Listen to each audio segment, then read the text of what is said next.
महिन्याभरापूर्वी म्हणजे 18 ऑक्टोबर 2023 ला शिवसेना उबाटा गटाच्या मुख्य प्रवक्त्या श्रीमती सुषमाताई अंधारे यांनी वाहिन्यांना मुलाखत देताना ललित पाटील ड्रग केस जी आहे त्याच्यामध्ये थेट माझ्या नावाचा उल्लेख करून माझा त्याच्याशी संबंध आहे आणि ललित पाटील ड्रग्ज केसमध्ये माझी नार्को टेस्ट करा अशा पद्धतीचं विधान हे माध्यमांशी बोलताना मुलाखत देताना श्रीमती सुषमाताई अंधारे यांनी केलेलं होतं।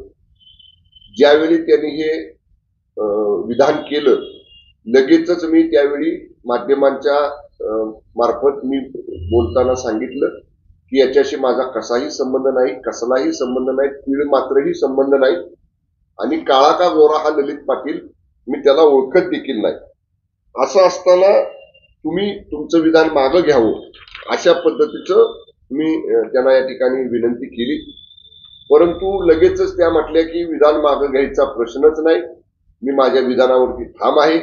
आणि पुन्हा त्यांनी उल्लेख केला की ललित पाटील ड्रग केसमध्ये शंभूराज देसाई मंत्री यांचा संबंध आहे, त्याला फरार करण्यामध्ये त्यांचा संबंध आहे आणि वेगवेगळी विधानं म्हणजे माझी बदनामी करणारं, माझी प्रतिमा खराब करणारं, माझी प्रतिमा मलिन करणारं या वक्तव्यावर त्या ठाम आहेत असं त्या वारंवार म्हणाल्या। त्यानंतर मी त्यांना 19 ऑक्टोबर रोजी रितसर एक कायदेशीर कारणे दाखवा नोटीस या ठिकाणी मी दिली की बाबा तुम्ही हे विधान 24 तासाच्या आत पाठीमागं घ्या, नाही घेतलं तर मला पुढची कायदेशीर कारवाई करावी लागेल।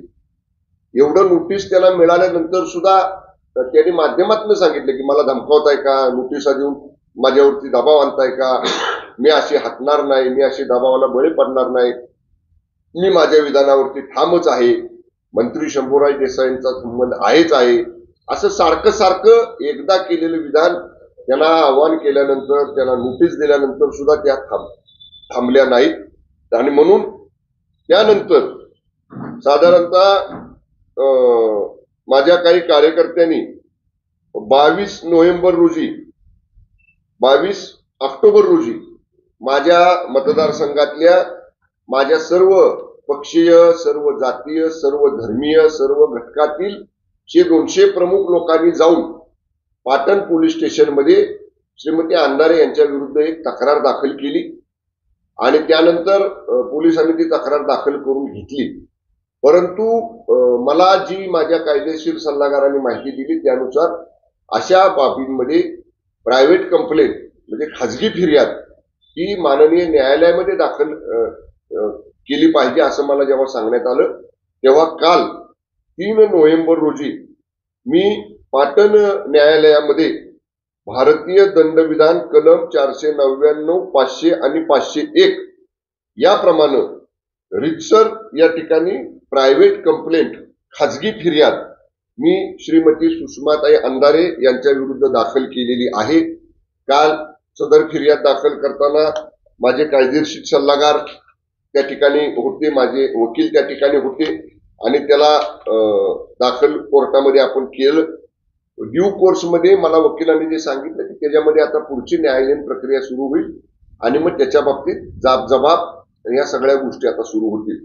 आजच्या पत्रकार परिषदेच्या माध्यमातून मला राज्यातल्या जनतेला आणि विशेषतः माझ्या जिल्ह्यातल्या, माझ्या मतदारसंघातल्या आमच्या सगळ्या सहकार्यांना, कार्यकर्त्यांना, जनतेला सांगायचं आहे की नाहक गेली महिनाभर वेगवेगळ्या मुलाखतींमधनं वेगवेगळ्या भाषणांमधनं जिथं संधी मिळेल तिथं श्रीमती सुषमाताई अंधारे यांनी माझी खूप मोठ्या प्रमाणात बदनामी केलेली आहे।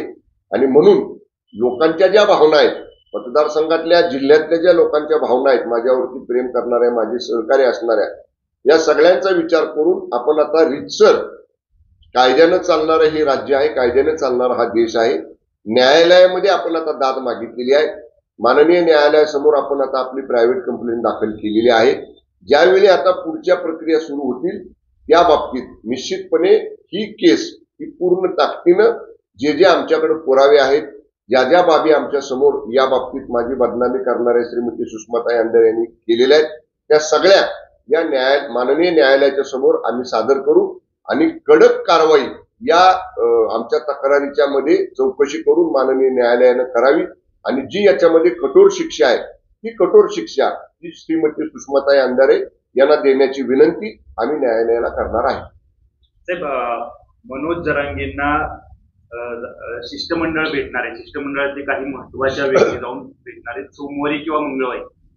काय नक्की सोमवारी किंवा मंगळवारी यामध्ये चर्चा होऊ शकते आणि कशा पद्धतीनं पुढं आरक्षणाच्या संदर्भात आणि बोलणी होईल? मला आता एक आपल्या सर्वच माध्यमांना विनंती करायची आहे बघा की आता माननीय मुख्यमंत्री महोदयांच्या विनंतीला, उपमुख्यमंत्री महोदयांच्या विनंतीला आणि सर्व पक्षीय बैठकीमध्ये जी विनंती माननीय जरांगे पाटील साहेबांना करण्यात आली त्यानुसार त्यांनी मनाचा मोठेपणा दाखवून आता शासनाला, सरकारला पुढची मुदत 2 महिन्यांची या ठिकाणी दिलेली आहे. आता काम करू द्या, आम्हाला सरकारला काम करू द्या. रोज रोज म्हणजे विनाकारण आता जरांगे पाटील साहेब समाधानी आहेत. ते म्हणतायत आता समितीची कक्षा वाढवली, मराठवाड्यापुरता होता तो विषय आता राज्यभर दिला, समितीला अधिक मॅनपॉवर दिली, समितीला लागणारं सगळं इन्फ्रास्ट्रक्चर दिलं. आता आपण त्याच्यावर काम करतोय. मगाशी बघा मी पण बघितलं आमचे माननीय मंत्री महोदय संदीपान भुमरे साहेब आणि सावे साहेब जरांगे पाटील साहेबांच्या प्रकृतीची विचारपूस करायला दवाखान्यामध्ये गेले होते. माध्यमच आता म्हणतात की आता काय करणार, आता कसं पुढे जाणार.